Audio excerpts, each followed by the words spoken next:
my name is Gabby and welcome back to my channel, or if you're new here, then welcome to my channel. In today's video, it's my March 2025 reading wrap-up. A lot of my reading was done towards the middle to the end of the month because I read so much in February that I just needed a break, but I did still read manga, and we do have a lot of manga to talk about today, as always, and then we also do have the Trans Rights Readathon that took place towards the end of the month as well, and then also like 2 other things. So yeah, I will have the content warnings I can find linked down below in the description, along with links to some resources, and let's go ahead and get into it. And we are going to start this wrap-up off with chapters 17 through 19 of Galaxias by Ao Hatesaka, and this takes place in a world where it has been several years since the Dragon King was assassinated, and we follow our main character Gio, who is a human girl who yearns for adventure away from her rural life in the far corner of the kingdom that the dragon folk dwell in. However, when she meets a mysterious man with amnesia who turns her life upside down, the two of them find the ultimate adventure waiting for them. I caught up to the series at the beginning of the month, or I am at least as caught up as I can be right now without using any of my points on K-manga because I am saving those for another series right now. And yeah, everything that I said about the series in my February wrap-up is still true. I am really loving just getting to explore this world, and there are some really interesting and cool places and concepts and things. And they also have interesting secrets as well that will hopefully lead to some good reveals and payoffs when the times come, because I do think they are teasing things really well. Next up, we have volumes 1 through 6 and then chapters 49 to 128 of Gachiakuta by Kei Urana, and this follows our main character Rudo, who lives in the slums under the shadows of the rich, and after being falsely accused of murder, he is exiled off the edge of the floating town with the rest of the trash. And in order to get the truth and also his revenge, Rudo is going to have to join the cleaners and battle the trash beasts that humanity has created. So fun fact, this is actually the series that I downloaded the K-manga app for in the first place. Is it the first, the second, the third, or even the 4th series that I've read on it since I've downloaded it? No, and I'm not even fully sure that it's the 5th, but you know, I got distracted and we eventually got here, and I am really glad that I did. Even though we did have like a little bit of a slow start in the beginning, as soon as they started introducing the characters, things really started to come together for me. And there is some really good chemistry between all of them as a group, and just really likable, interesting, cool, and fun characters. Because this series, despite being a dark fantasy shonen, does have some really fun comedic moments that just adds to the overall chemistry, and also makes the fighting and action scenes even more fun than they already are. And there have been many shonen series, and really just things in general, that have failed to get me into the fights and the actions, so the ones that succeed really do stand out to me, and this is definitely one of them. I had an amazing time, and I know I just said the word fun, but again, this is a dark fantasy shonen, so things definitely do get uncomfortable and disturbing and pretty graphic and violent at times. And again, the more I saw the characters, the more that I got their general vibe as a group, and the more that I saw the setting as a whole, before I knew it, I was fully in love and invested in this series. They also do have a really cool art style. I mean, there's a graffiti design person attached to this series, and I love how it all ties into the setting and the character designs as a whole, and again, really good fight scenes as well. There's also commentary on trash and what people throw away, and what it's like to live on the ground and have a bunch of rich people throw their trash down onto you. And the class difference both there and when Rudo was living in the slums of the floating town, like there are a lot of different dynamics at play. The villains are also interesting. There are just a lot of moving parts and different motivations when it comes to the characters, and there are also reveals. Again, it's really fun, really interesting, and I feel like it's only going to get better as more mysteries get solved and come to light, because they are also both teasing things really well and then also doing surprises at the same time. This is one of those series that once I was fully in it, I never wanted to stop reading it. They also do have a Studio Bones anime adaptation coming out this summer, which is really exciting, and I just feel like this series has a really long and large successful future ahead of it, and I am so excited to see it. And next, we have our first audiobook of the month, which is Upright Women Wanted by Sarah Gailey, and this follows our main character, who is a stowaway on a librarian's book wagon in order to run away from her arranged marriage to a man who was supposed to marry her best friend. The same best friend that she was in love with before she was executed for the possession of resistance propaganda. And this follows a group of librarians as they try to do the right thing. And if the end of that description sounds kind of vague, yeah, that's my fault because I feel like I never fully got a good grasp of what this book was. Like, the description on Storygraph really did promise a lot, and I don't really feel like this book ever fully delivered like it could have, or really in this case should have. And there were just more than a few times in the story where I was just kind of confused, and it is super short, and that is part of the problem. But it's also one of the things that I liked about this book and why I listened to it in the first place, because again, after February, I wanted a little break, and this was one of the ways that I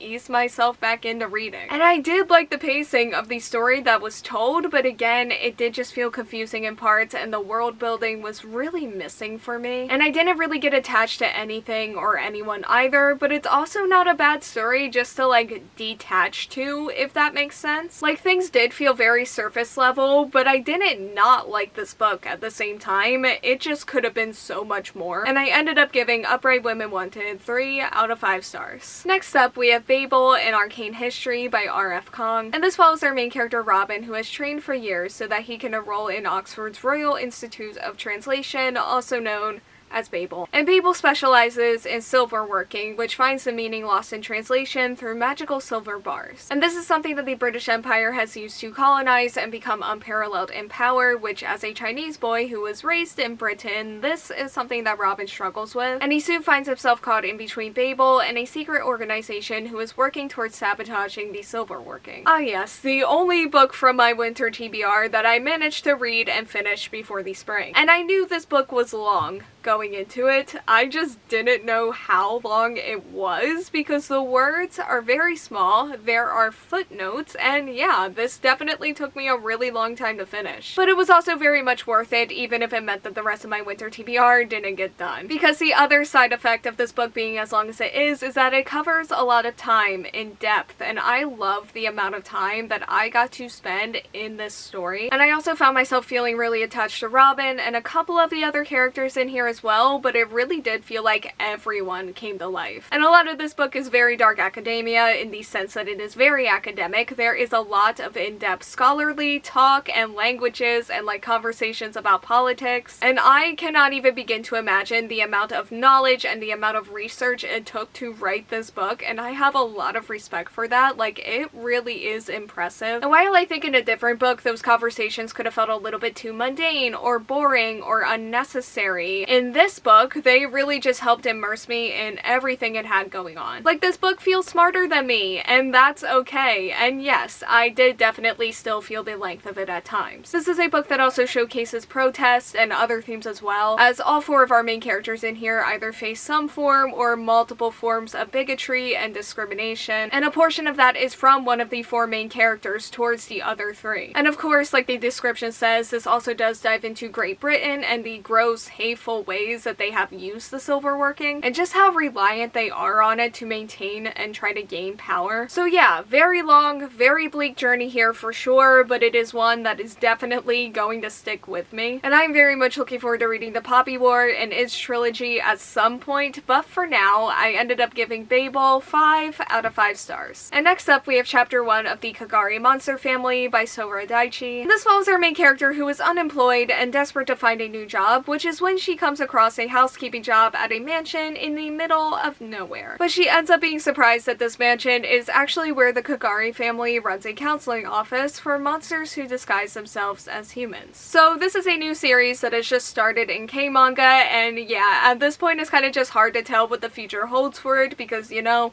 literally just one chapter, but it was a chapter that I really liked, and I do think the series does have potential, and that chapter was enough to make me want to continue on with it for a little bit and just kind of see where it goes. But yeah, it was fun. I like the characters so far. Could be cute. Hopefully it will be. Next we have volumes 1 through 4 of Windbreaker by Satoru Ni, and Windbreaker follows our main character who is only interested in the strong and has no time for those who he considers to be weak. He is just enrolled at Gakurin High, which is a school that is filled with strong students who use their power to protect the town. And our main character, he is not interested in being a hero or really any of the camaraderie. He just wants to fight his way to the top of the school. So my history with this series is honestly just like kind of sad, because while I did really like the first few episodes of their anime, it's not an anime that I would necessarily say I had a good time with overall, and I just couldn't get into any of the fights or the storylines even if I did like the characters, and I loved their opening. And because I knew season 2 was coming up, I did want to give this series another chance, because I was just sad that I did have such negative, sad feelings about this series, because I feel like other people really like it. And K-Manga chooses one series a day, and if you read the first chapter of whatever series that is, you give 5 points, and I need points. So I ended up reading the first chapter of this series back in February, and I did like it, so I figured that since I zoned out a lot during season 1, it was time to refresh my memory, but this time in manga format. And it is not the first series that I've liked more in manga format than the anime, and it probably won't be the last. But yeah, this has 1000% changed my relationship with and view of this series. And I do feel like it is a pacing thing mostly, where I now don't have to spend 20 minutes every week watching a fight that I'm just not that into, which made it so I wasn't interested in like most of the dialogue that the characters were having, so I didn't realize just all of the heart that this series actually has, and commentary on loneliness and learning to trust others when that's really hard, and just learning how to be friends with others, and I really loved all of that. And I've always liked the characters, but I do feel like I like them even more now, and I do feel like I am having more fun with them now and appreciating the humor more, and now I actually do get into the fights more because I care about the characters more. Is it Gachiakuta level investment in the fights for me? No, but it is better. And this is more for April, but I watched the first episode of season 2 right after reading the chapters that it was adapted from, which was a choice. But I actually did think that that fight scene was really good, and I just feel like my mindset is changing overall when it comes to this series, because I am having a really good time here overall, and I can't believe I'm saying that, but I am, and I'm excited to keep going. Okay, so we have now reached what I read for the Trans Rights Readathon this year, and I will have their links down in the description of this video. This is the 3rd year that I participated in this readathon, and it is always a good time and an amazing chance to read good books, get good book recs, and learn about and discover a lot of really amazing organizations, and the people who run this readathon have put together a lot of really amazing resources that make all of that possible. So yeah, they'll be linked down below, with also the organization that I donated to this year. But this readathon had some main prompts to it, as well as a lot of other prompts, but I mainly focus on the main ones due to time. So yeah, let's go ahead and start talking about them. And first up, we have the audiobook version of Màgòdiz by Gabe, and this takes place in a world with only a small surviving human population after a war that nobody remembers. 6 people collide in this world and discover who is family and who is their enemy, while navigating love and friendship and reclaiming the sacredness of the gifts that they carry. And my only complaint about this book is that I do wish that there was more world building towards the beginning, because I feel like this book really throws us in before we have like any grasp of the setting or what's going on. And it just felt like things were really surface level and a little bit basic dystopian, even though this book is not that at all. And it did just unfortunately feel that way for a little bit too long for me, but what this book is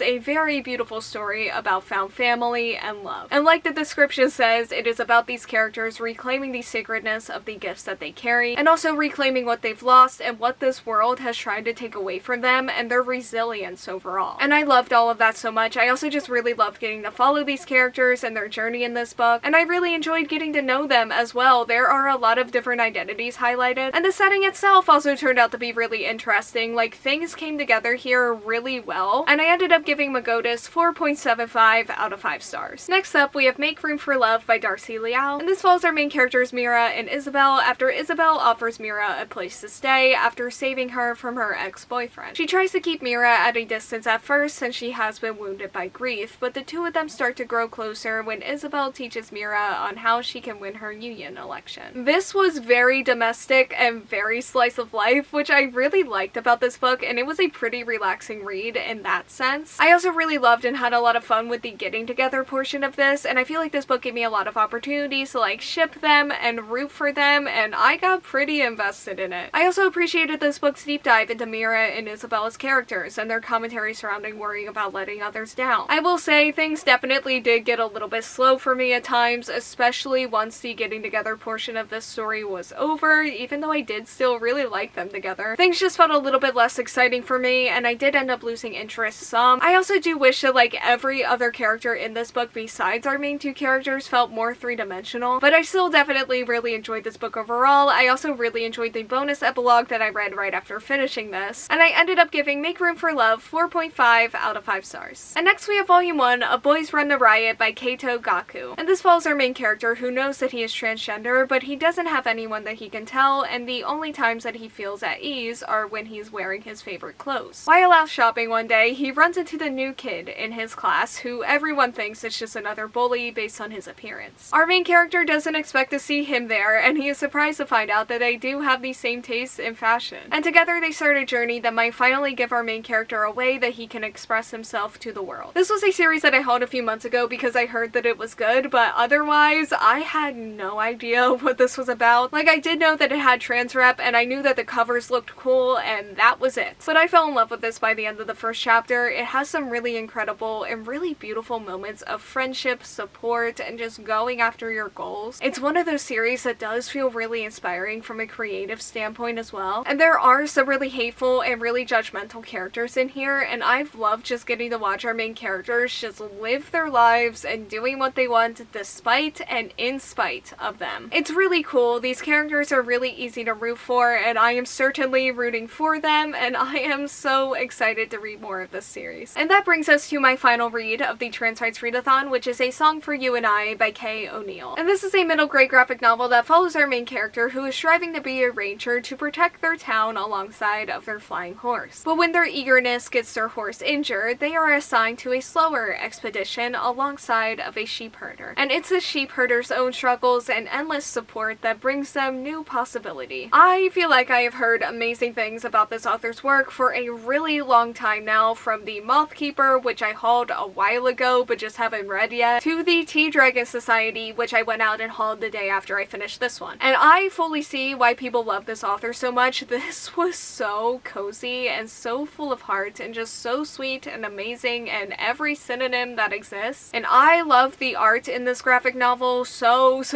much. And again, it really just added to the coziness of the whole thing, but it also created a fantasy setting that I really love and always crave when it comes to fantasy settings. And the relationship between our two main characters was so cute and so wholesome. Like, I feel like I could read them forever. I want a sequel, maybe multiple to this. And it's a book that's filled with a lot of character exploration and self-discovery, and it just really succeeded in all ways for me. It made both my inner child and also present-day me extremely happy, and I ended up giving A Song for You and I 5 out of 5 stars. And that is going to bring us to the manga that I am currently caught up to and reading as a update over on the Shonen Jump app, including chapters 123 to 124 of Kaiju number 8, chapters 30 and 31 of RuriDragon, chapters 186 to 190 of Blue Box, chapters 148 to 152 of Akane Banashi, and chapters 70 to 73 of Kagurabachi. And then over on K-Manga, we have chapters 20 to 21 of Galaxias, and chapters 141 to 144 of The Fragrant Flower Blooms with Dignity. And my favorite out of this entire group of series that I just listed is definitely The Fragrant Flower Blooms with Dignity. All of the chapters that I read from this series were so incredible, and they are still diving into like the career path exploration stuff for our main characters. But it also took some time to reflect on one of our characters' journeys here, and it was super lovely and heartwarming. And there was also a chapter that was more romance-centered, and it was more than incredible for me. And I've said this before, but this series has really set the bar extremely high for whenever I read or watch a romance anime or manga from now on. And they had another one of those moments that just proved that for me. It was so cute, and then it got even cuter.